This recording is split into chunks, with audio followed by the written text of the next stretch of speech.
I never expected to see Mrs. Callahan again after fifth grade. She wasn't just a teacher, she was the teacher. The kind you remember not for the homework, but for how she made the classroom feel like a safe haven. She called us her little stars, sang spelling words like they were show tunes, and smelled like lavender and printer paper. I hadn't thought about her in years. But there she was, 20 years later, standing behind me in the express lane of the grocery store. Same gentle voice, same untamable gray curls under a floppy gardening hat. "You're taller," she said, as if only a summer had passed. We laughed. I told her I was living back in town now, teaching preschool of all things. She smiled like that made perfect sense. She said retirement was peaceful. Her garden was thriving. She still thought about our class sometimes, especially the quiet kids, the ones with tired eyes. I didn't know what to say to that because back then, I was the kid with tired eyes. My parents had been divorcing. I barely spoke that year.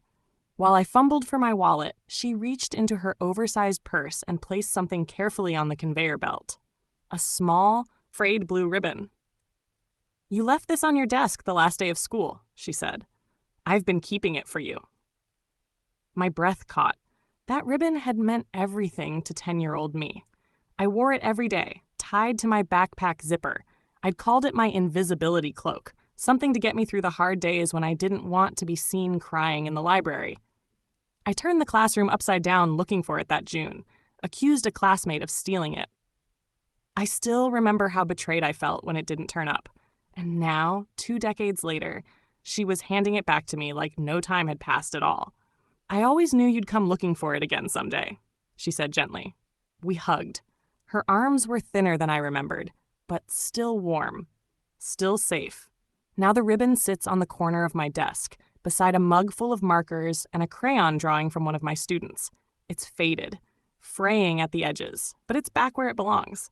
Some people collect coins or stamps or recipes. Mrs. Callahan collects moments, tiny fragments of other people's lives, and sometimes, if the timing's just right, she gives one back.